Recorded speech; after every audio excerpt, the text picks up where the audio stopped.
Hello everyone guys, मैं doctor Lalit Sharma पिछले 20 सालों से सेक्टर 34 में अपनी बीएड कंसल्टेंसी चला रहा हूं।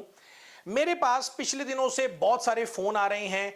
कुछ बच्चे ऐसे हैं जिन्होंने डिफरेंट एड्स देखकर, कैंपेन्स देखकर एडमिशंस तो ले ली हैं, लेकिन अब उन बच्चों की प्रॉब्लम्स आ रही है। स्टडी को लेके प्रॉब्लम आ रही है, उनके नोट्स को लेके प्रॉब्लम आ रही है। बीएड में बहुत सारा प्रैक्टिकल वर्क होता है, प्रैक्टिकल वर्क को लेके प्रॉब्लम्स आ रही है। तो बच्चे मुझे कॉल करते हैं कि ललित सर, हमें आपके नोट्स चाहिए, हमें आपकी हेल्प चाहिए, लेकिन एडमिशंस वो कहीं और ले चुके हैं। सो गाइस, एक्चुअली आज का जो मेरा वीडियो बनाने का पर्पस है, आपको अवेयर करने का पर्पस है। मार्केट के अंदर बहुत सारे ऐसे लोग आ चुके हैं जिनका पर्पस सिर्फ मनी मिंटिंग का है, जिनका पर्पस सिर्फ पैसा कमाने का है। बच्चे को नॉलेज देने की तरफ आज की डेट में कोई भी नहीं देख रहा है। क्योंकि मैं जिस भी बच्चे से मिलता हूं उससे पूछता हूं कि आपने कहीं से भी एडमिशंस ली है, किसी भी एजेंट के थ्रू एडमिशंस ली है, किसी भी कंसल्टेंट के थ्रू एडमिशंस ली है, राइट, आपको क्या सर्विस दे रहा है। तो उनका यही रहता है कि भाई उनके ऑलवेज फोन आते हैं कि भी नेक्स्ट वाली किस्त जमा करवा दो, ये वाली किस्त हमें जमा करवा दो। इसके अलावा वो कोई भी उनको बैकएंड सपोर्ट नहीं दे रहे हैं। सो बहुत सारे बच्चे इस प्रॉब्लम के साथ फेस कर रहे हैं। तो गाइस, प्लीज अंडरस्टैंड करो इस चीज को। बीएड एक प्रोफेशनल कोर्स है और ये फुल फ्लेज एक टीचिंग मेथोडोलॉजी कोर्स है जिसमें बहुत सारी एक्टिविटीज होती हैं। ऑल्दो कई कॉलेज जा रहे हैं, कई कॉलेज नहीं भी जा रहे हैं, लेकिन मैं आपको बताना चाहता हूं कि इसमें जब तक आपको दूसरे पर्सन से फुल सपोर्ट नहीं मिलेगी, अगर आप ये सोचते हो कि जैसे आप बीए कर लेते हो, एमए कर लेते हो, इस वे से बीएड नहीं होता। बीएड में बेसिकली आपको ये चीजें करनी है। बीएड में आपको ये सीखना है हाउ टू टीच, पढ़ाना कैसे है।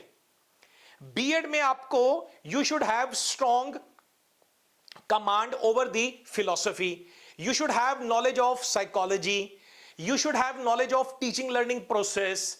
पढ़ाना कैसे है, लेक्चर कैसे स्टार्ट करना है। एक लेक्चर के अंदर 30 मिनट के लेक्चर्स के अंदर there are lot of skills. आपने बीएड कर ली है, बीएड में आपके नंबर भी कम आए हैं, उस सर्टिफिकेट का क्या फायदा आपका। आप बीएड क्यों करते हैं? आप बीएड इसीलिए कर रहे हैं, बीएड करने के बाद आप जॉब कर सको, राइट, आप अपना गुजारा, अपने घर वालों का गुजारा है वो आप पूरा कर सको, राइट। लेकिन बीएड करने के बाद जब आप जॉब के लिए इंटरव्यू के लिए जाते हो, सबसे पहले आपसे यही पूछा जाता है, राइट, आप do you know how to teach. आपका सीधा डेमो लिया जाता है वहां पर। अब आप डेमो देने के काबिल ही नहीं है, आपसे कुछ क्वेश्चंस पूछे जाते हैं, आप अगर वो ही नहीं दे पा रहे हैं तो आप मुझे बताएं उस बीएड करने का आपका क्या फायदा। उस कंसल्टेंट से, उस एजेंट के थ्रू आपका बीएड करने का क्या फायदा जिसने बैकएंड सपोर्ट भी नहीं दी है। तो मेरे पास बहुत सारी कॉल्स आ रही हैं। अब क्या हो रहा है, बच्चे ऑलरेडी एडमिशंस ले चुके हैं उन कॉलेजेस के अंदर, अब वो कुछ कह भी नहीं पाते हैं। तो गाइज, अभी 2025 की भी एडमिशन प्रोसेस शुरू हो चुकी है, रजिस्ट्रेशन प्रोसेस हमारे पास भी शुरू हो चुकी है। मैं सिर्फ आपको कुछ पॉइंट्स बताना चाहता हूं एडमिशन लेने से पहले आपने क्या चीजें देखनी है। जैसे नंबर 1, कहीं से भी आप बीएड एमएड के एडमिशंस ले रहे हैं तो कम से कम उस कैंडिडेट के बारे में आप देखें, उस कैंडिडेट ने बीएड एमएड की है या नहीं की है। अगर उसने बीएड एमएड की ही नहीं है, हाँ मुझे बताएं ऑनेस्टली, वो कैसे आपको बता सकता है बीएड के बारे में, कैसे बता सकता है, राइट। मतलब कोई चेयरमैन है, ठीक है, कोई ऑनर है, उसने आगे किसी भी उनके कैंडिडेट्स हैं, वो आगे कॉल करके आपसे एडमिशंस ले रहे हैं, राइट, और बाद में फिर यही होता है कि आप फंस जाते हो किसी ना किसी पॉइंट पे आकर। तो पहली चीज तो ये देखनी है वो कैंडिडेट बीएड एमएड है या नहीं है। सेकंड, आपने ये देखनी है कि वो आपको मटेरियल प्रोवाइड कर रहा है या नहीं कर रहा, उसके ऑनलाइन वीडियोस हैं या नहीं है, लेक्चर्स हैं या नहीं है, फिर उसके नोट्स हैं या नहीं है, फिर वो आपको ट्रेन करता है कि नहीं करता ट्रेन, कि how to conduct interview, right, how to give the demo, पढ़ाना कैसे है। आप क्या सोचते हो, बीएड में जब तक आपको प्रॉपर एक सपोर्ट पीछे से नहीं मिलेगी, आपको एक गाइड चाहिए होता है बीएड में, क्योंकि बीएड का पर्पस क्या होता है, यहां पर खड़े होकर पढ़ाना। और याद रखना, teaching is not everybody's cup of T. आप जब इंटरव्यू देने के लिए जाते हैं 2 मिनट के अंदर उस डायरेक्टर को पता लग जाता है कि इसने बीएड कैसे की है, और बाद में फिर आप कहते हो कि नहीं वहां पर तो किसी की सिफारिश आ गई थी। ऐसा कुछ भी नहीं होता।